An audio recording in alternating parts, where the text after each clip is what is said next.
Assalamualaikum warahmatullahi wabarakatuh. Selamat datang kembali di channel YouTube saya. Pada video kali ini, teman-teman, kita akan membahas mengenai tutorial untuk e-filing atau pelaporan pajak. Yang mana kali ini kita akan tunjukkan kepada teman-teman yang merupakan ASN atau PNS dan P3K. Lalu juga untuk teman-teman perwira TNI dan juga untuk teman-teman perwira Polri.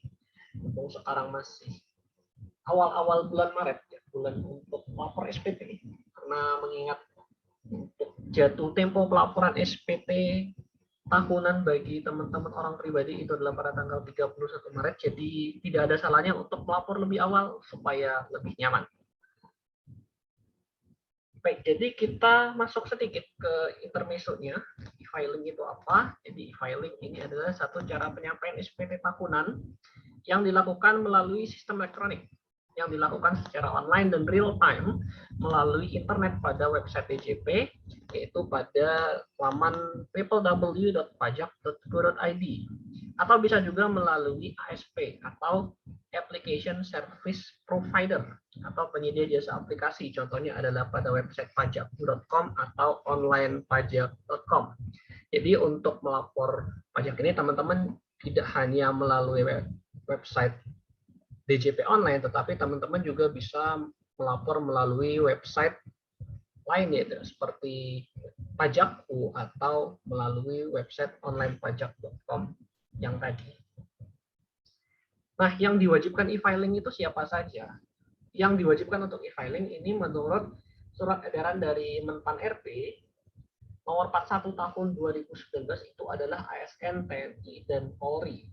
Pertanyaannya, apakah untuk di luar tiga profesi ini itu lantas tidak wajib jadi e-filing? Tentunya untuk teman-teman yang di luar tiga profesi ini itu juga didorong untuk melapor melalui e-filing, karena untuk kemudahan dari proses dan juga untuk efisiensi, baik itu dari segi waktu dan juga untuk efisiensi dari segi pelaksanaan seperti itu ya. Juga untuk mempermudah hidup teman-teman seperti itu. Baik, tanpa berpanjang lebar kita langsung masuk ke tutorialnya saja. Jadi teman-teman silakan ambil laptop atau HP masing-masing. Dan teman-teman persiapkan yang pertama tentunya adalah nomor NPWP dan juga password dari akun DJP online-nya. Kalau misalnya passwordnya lupa gimana? Kalau lupa dengan password DJP online-nya, teman-teman siapkan nomor EVIN. Nomor EVIN ini adalah 10 digit angka. Ya, EVIN ini kepanjangannya adalah Electronic Filing Identification Number, yang setiap WP itu punya nomor EVIN yang unik atau berbeda. Nah, nomor EVIN ini teman-teman bisa dapatkan di kantor pajak terdekat untuk WP orang pribadi dan di kantor pajak terdaftar untuk WP badan. Dalam konteks ini karena video ini ditujukan khususnya untuk teman-teman ASN, TNI, dan Polri, maka teman-teman bisa meminta nomor EVIN ini kalau misalnya hilang atau lupa, bisa dimintakan ke kantor pajak terdekat. Dan jangan lupa, yang paling penting teman-teman siapkan bukti potong 1721A2.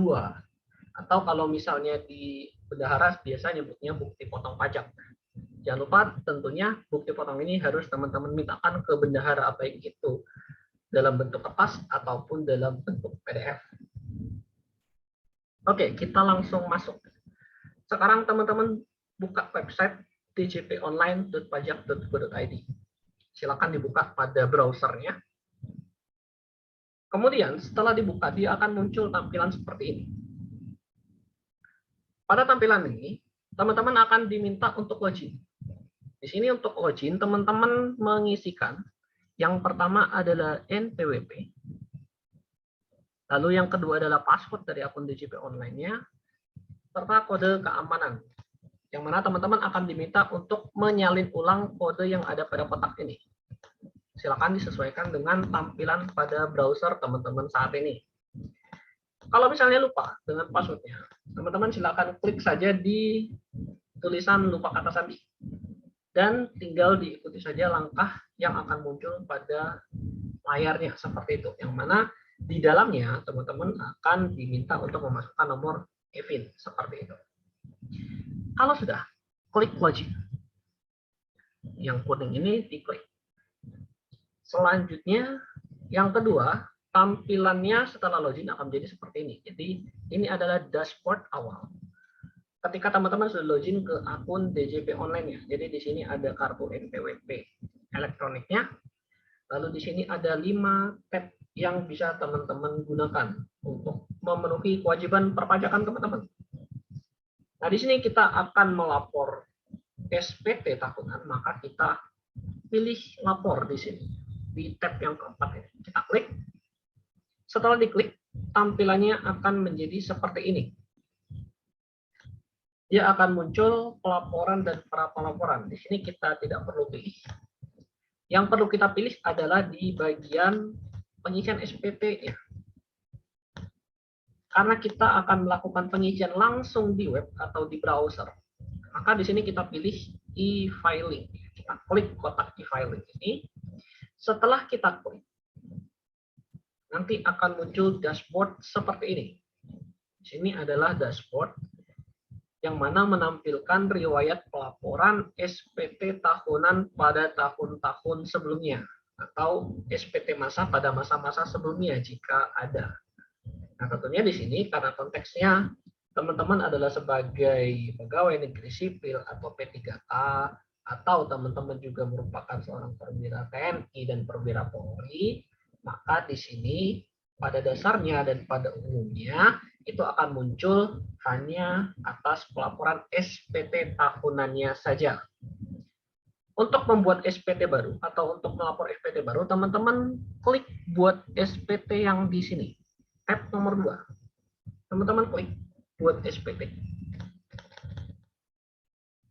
Nanti akan muncul tampilan seperti ini. Akan ada beberapa pertanyaan yang harus teman-teman jawab sesuai dengan kondisi teman-teman. Di sini untuk contohnya, saya contohkan yang pertama adalah pertanyaannya, apakah Anda menjalankan usaha atau pekerjaan bebas? Dalam artian, apakah teman-teman selain menjadi ASN atau menjadi perwira TNI atau menjadi perwira Polri, punya kegiatan yang memberi penghasilan yang lain? Misalnya, mungkin teman-teman ada yang membuka toko kelontong di rumah seperti itu. Atau ada yang punya usaha restoran atau punya usaha lain di luar pekerjaan primer teman-teman sebagai ASN, TNI, atau Polri. Silakan dipilih iya atau tidak. Kalau tidak, akan muncul pertanyaan yang kedua. Di sini pertanyaannya adalah, apakah Anda adalah seorang suami atau istri yang menjalankan kewajiban perpajakan terpisah? Atau MT. MT ini adalah singkatan dari memilih terpisah. Atau pisah harta atau PH. Tinggal dipilih iya atau tidak saja. Jika tidak, maka pilihan selanjutnya adalah seperti ini.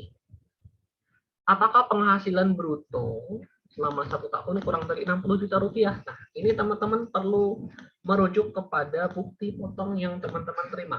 Silakan dilihat di pilihan atau di kolom yang paling atas. Apabila di atas 60 juta, maka teman-teman pilih tidak, karena di sini pertanyaannya adalah apakah penghasilan brutonya itu kurang. Maka jika lebih, maka dipilih tidak.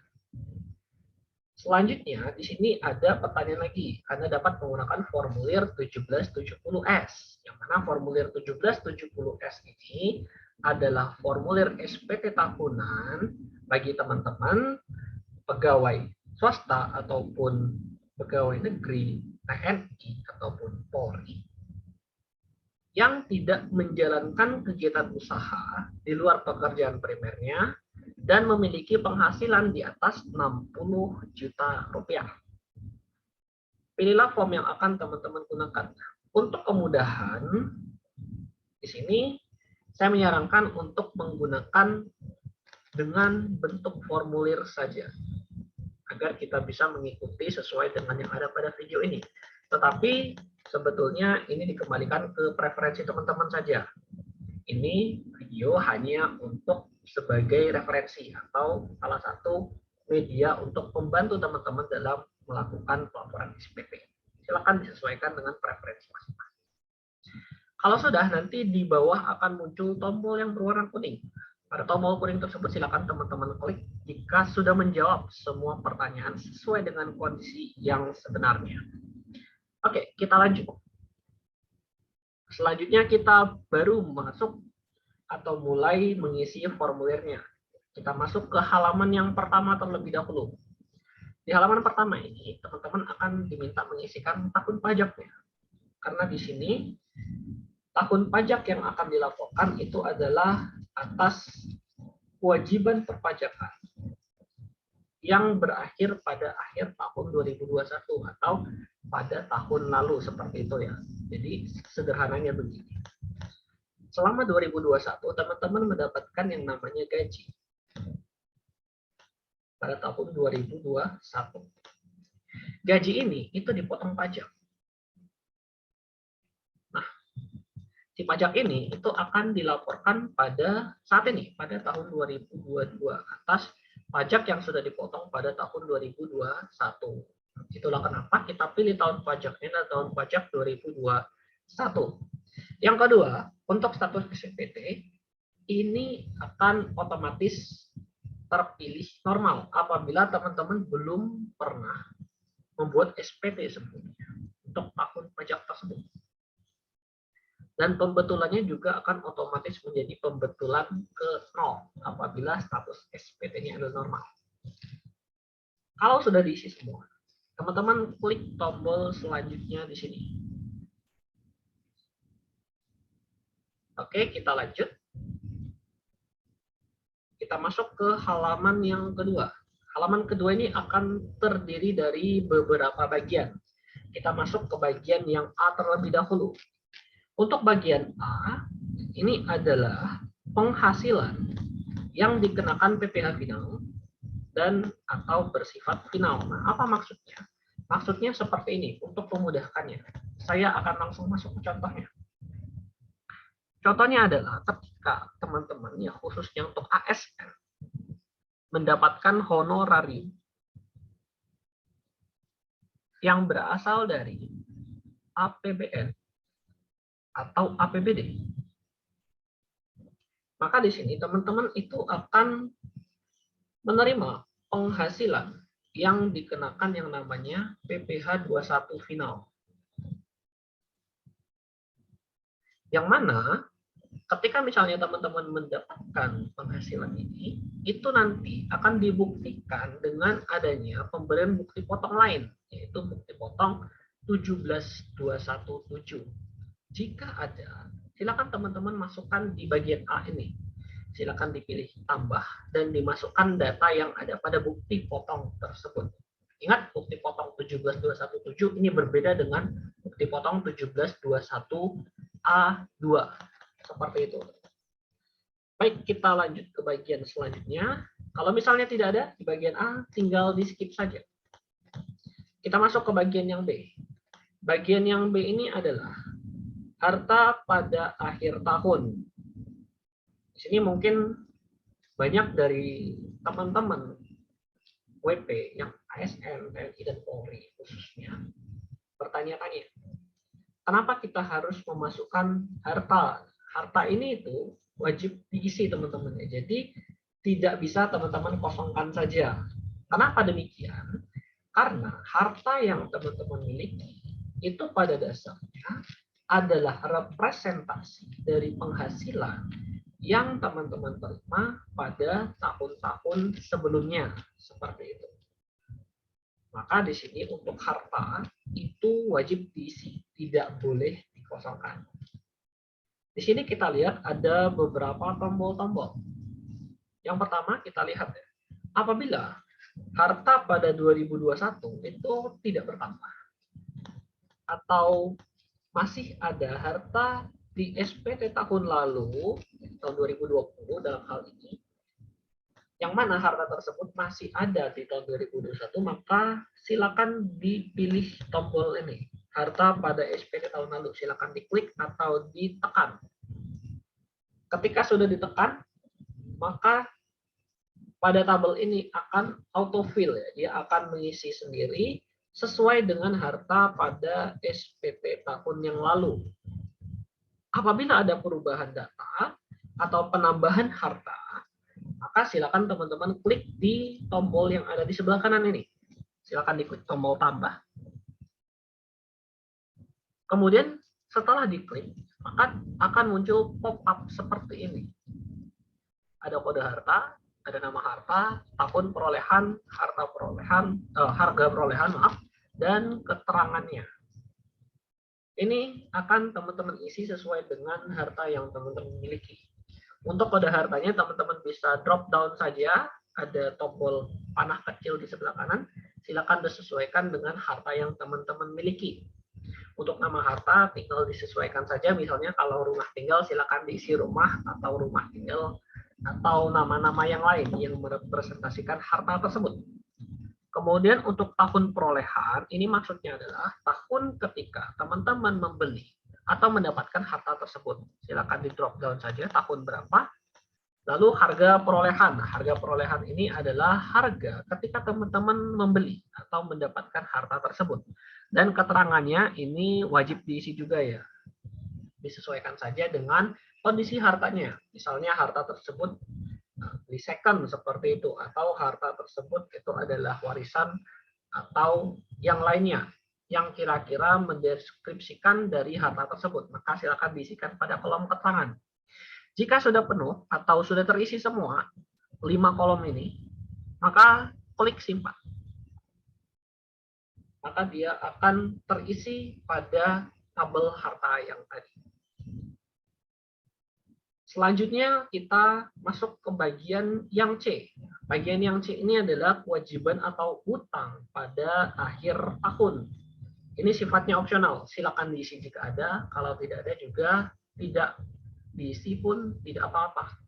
Sama seperti harta, teman-teman bisa masukkan hutang pada SPT tahun lalu dengan langsung mengklik tombol yang di sebelah kiri ini. Maka dia akan autofill sesuai dengan data pada SPT tahun sebelumnya. Kalau ada utang tambahan, silakan teman-teman klik tombol yang ada di sebelah kanan ini. Silakan klik tombol tambah. Kalau sudah, silakan teman-teman langsung lanjutkan ke bagian yang D. Begitupun kalau tidak ada utang pada tahun 2021, silakan klik lanjut ke bagian D.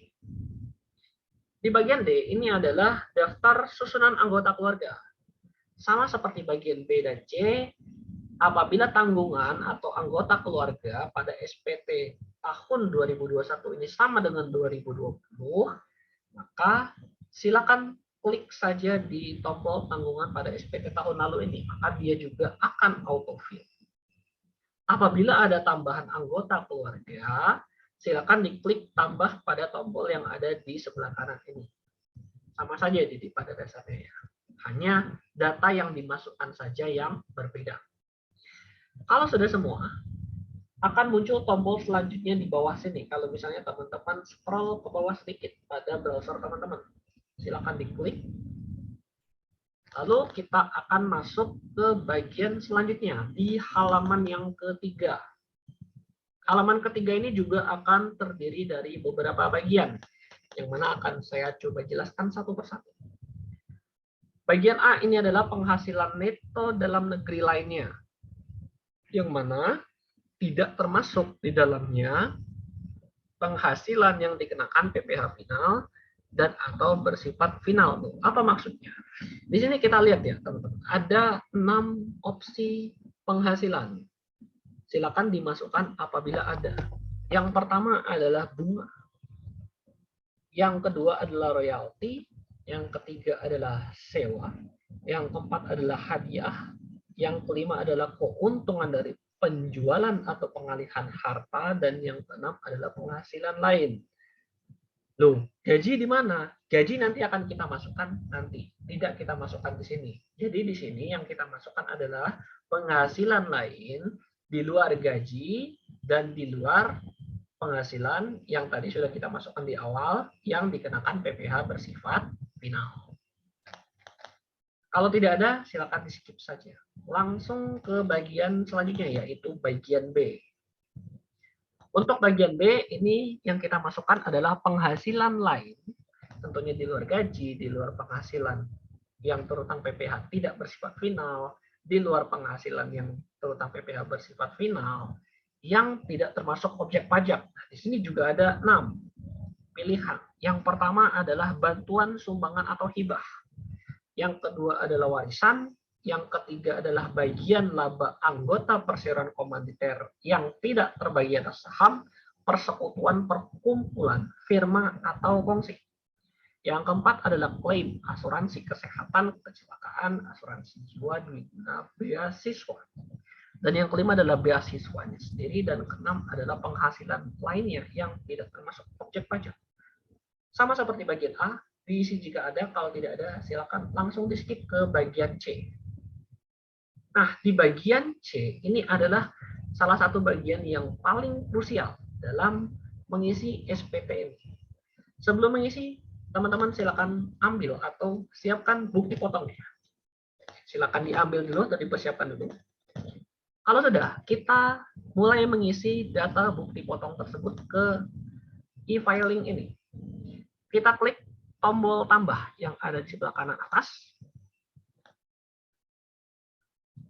Kalau sudah diklik, akan muncul tampilan seperti ini. Akan ada pop-up-nya.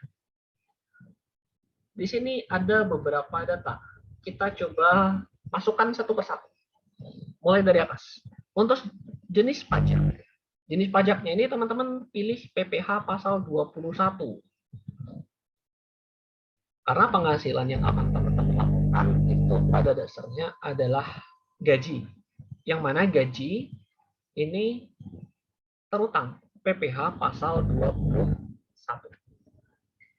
Yang kedua adalah NPWP pemotong atau pemungut pajak. Teman-teman silakan lihat bukti potongnya, silakan lihat pada bagian atas pada bukti potong. Di sini ada ya, NPWP bendahara tulisannya ya, yang mana seharusnya sekarang sudah menjadi NPWP dari pemotong seperti itu. Silakan dimasukkan nomor NPWP ini tanpa strip, tanpa titik. Silakan masukkan angkanya saja, hanya angkanya saja. Kalau sudah dimasukkan, harusnya di bagian nama pemotong atau pemungut pajak itu akan langsung muncul nama pemotongnya siapa. Seperti itu. Apabila nomor NPWP-nya benar. Tapi kalau tidak muncul berarti nomor NPWP yang dimasukkan masih salah dan coba dimasukkan kembali. Selanjutnya untuk nomor bukti pemotongan. Nah, teman-teman masih lihat di bagian atas. Kita naik sedikit ke bagian yang agak ke tengah. Di sini ada nomor 1.2 strip sekian, titik sekian, strip sekian. Angka tersebut silakan dimasukkan pada bagian nomor bukti pemotongan atau pemungutan ini. Kalau sudah, kita masuk ke bagian selanjutnya, yaitu tanggal bukti potong atau bukti pungut. Silakan dimasukkan tanggalnya. Tanggal ini teman-teman bisa lihat di bagian bawah bukti potong. Di sini ada bagian D, tanda tangan bendahara, dan di nomor 4, tanggal dan tanda tangan. Tanggal ini teman-teman silakan masukkan ke bagian tanggal bukti pemotongan atau pemungutan ini. Selanjutnya, jumlah PPh yang dipotong atau dipungut. Nah, ini teman-teman silakan lihat pada nomor 23 di bagian bukti potongnya. Di situ ada PPh pasal 21 yang telah dipotong dan dilunasi. Angka tersebut silakan teman-teman pindahkan ke bagian jumlah PPh yang dipotong atau dipungut.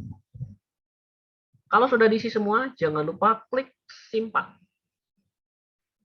Karena untuk klik atau tombol simpan ini cukup krusial ya teman-teman.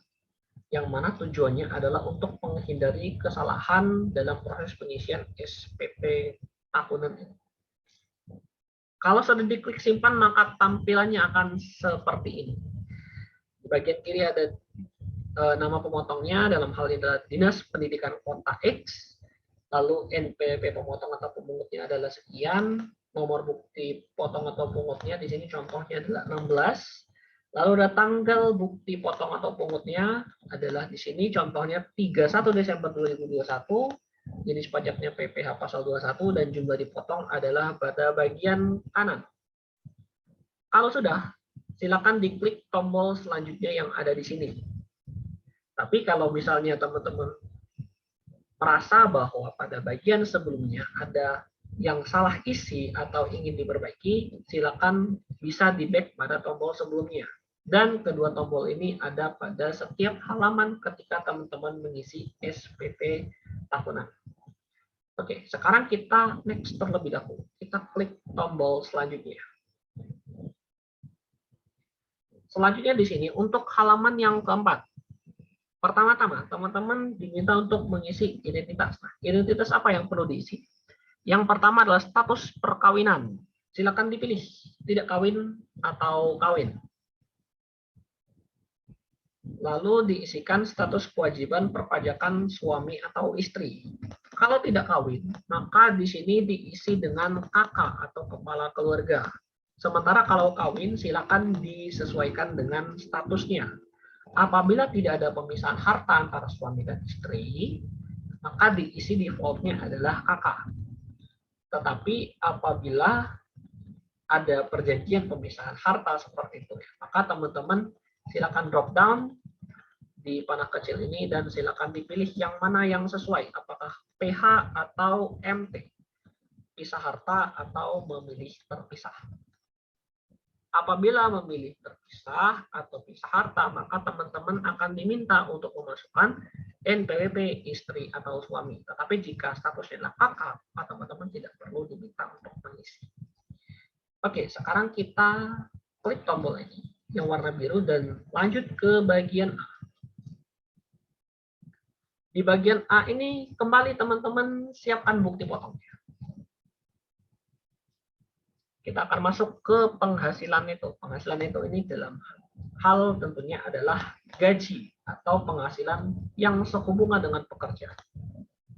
Di nomor 1, penghasilan neto dalam negeri yang sehubungan dengan pekerjaan, teman-teman rujuk atau lihat pada bukti potong pada poin nomor 15, jumlah penghasilan neto. Angka tersebut silakan teman-teman pindahkan ke A1. Sini, silakan teman-teman pindahkan ke situ. Lalu di A2 dan A3 adalah penghasilan neto dalam negeri lainnya dan penghasilan neto luar negeri. Kedua ini adalah penghasilan di luar gaji. Jika ada, silakan dimasukkan. Jika tidak ada, dikosongkan saja. Lalu kita masuk ke bagian keempat. Inilah jumlah penghasilan neto.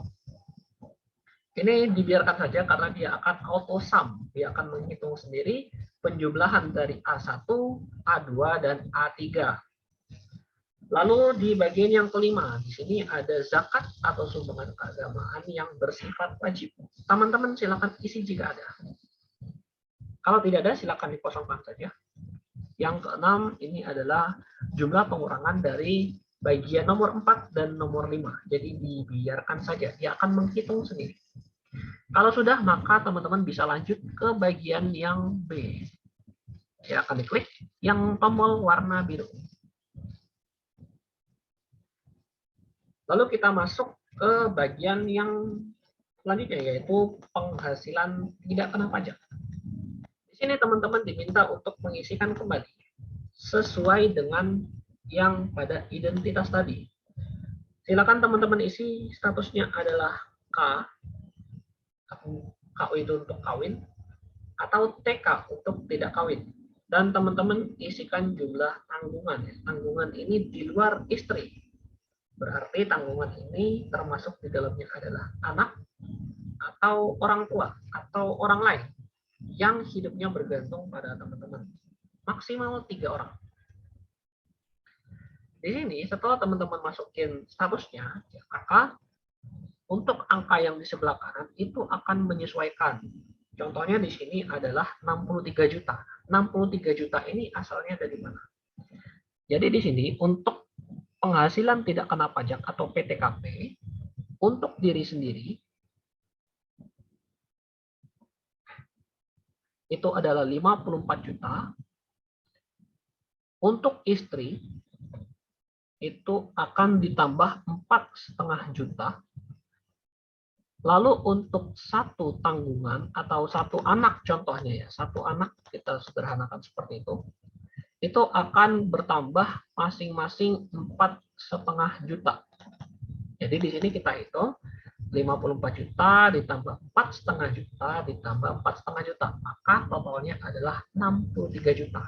Ingat, angka di sebelah kanan itu akan mengisi sendiri sesuai dengan status perkawinan dan jumlah tanggungan dari teman-teman. Kalau sudah, nanti di bagian 8 itu akan mengurangi sendiri. Jadi jumlah dari nomor A itu akan dikurangi dengan jumlah pada nomor 7. Hasilnya adalah pada poin nomor 8. Kalau sudah, lanjut ke bagian C. Untuk tombol birunya silakan diklik. Nah, di sini adalah PPh terutangnya. Pada nomor 9 dia akan menghitung sendiri, dan nomor 10 ini maksudnya adalah pengembalian atau pengurangan PPh pasal 24 yang telah dikreditkan. Ini hanya ditujukan bagi teman-teman yang memiliki penghasilan yang terutang pajak di luar negeri. Apabila teman-teman merasa tidak memiliki penghasilan yang terutang pajak di luar negeri atau tidak terkait dengan hal tersebut, silakan dilewatkan saja untuk bagian C ini. Lalu kita masuk ke bagian D.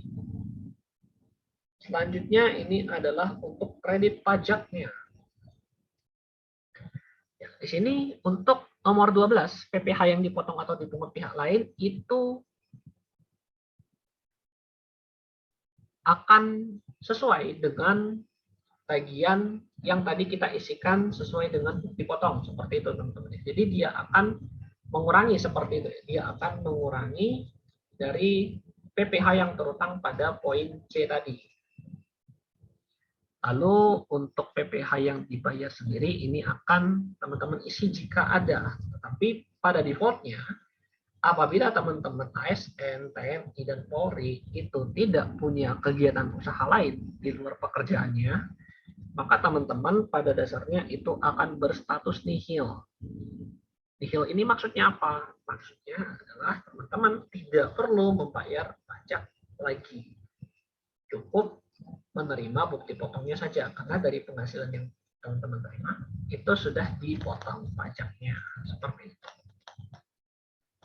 Jadi di sini jika teman-teman merasa tidak ada yang perlu diisi, silakan dikosongkan saja dan lanjut ke bagian E. Silakan diklik lanjut ke E.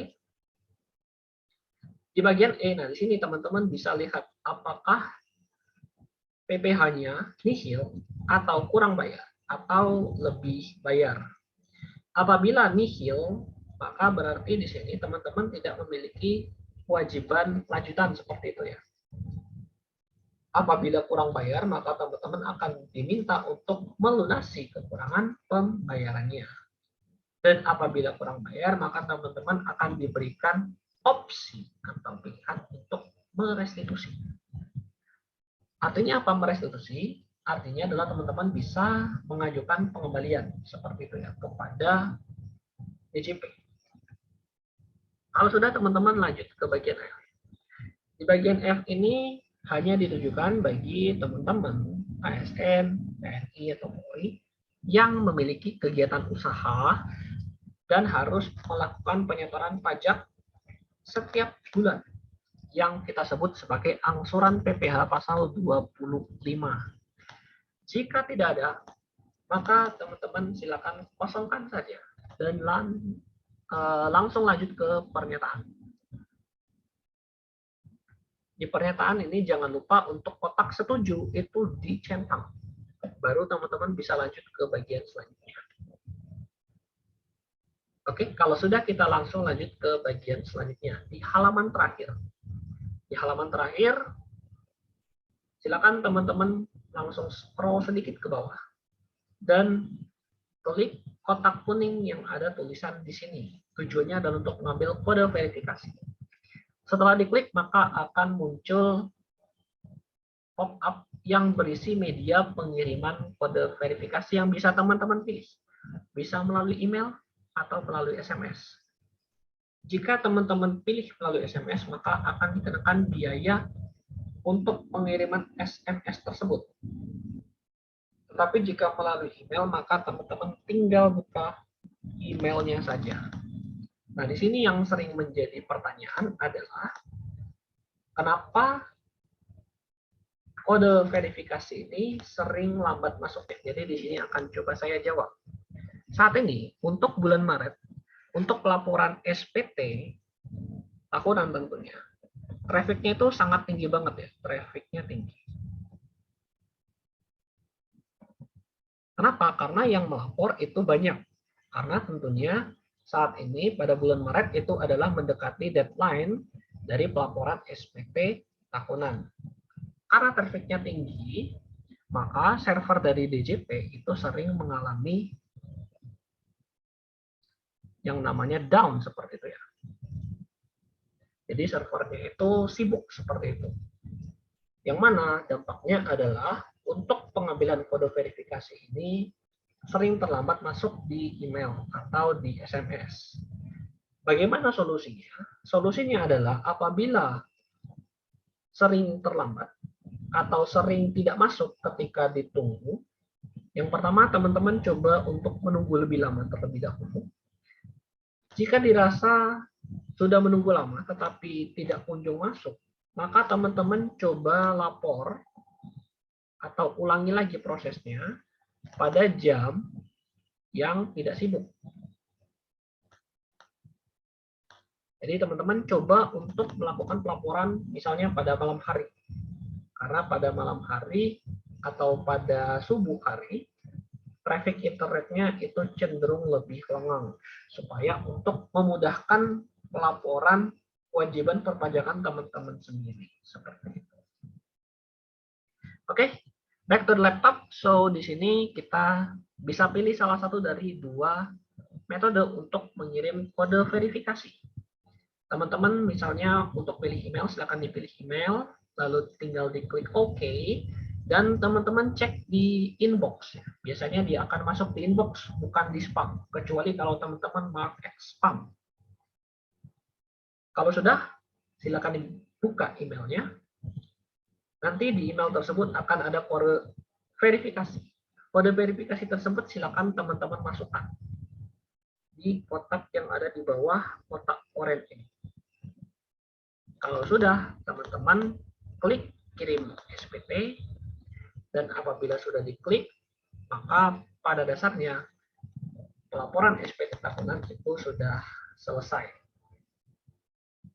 Apabila teman-teman punya pertanyaan atau masih ada yang kurang jelas terkait dengan cara pelaporan SPT ini, teman-teman bisa tanyakan melalui kolom komentar.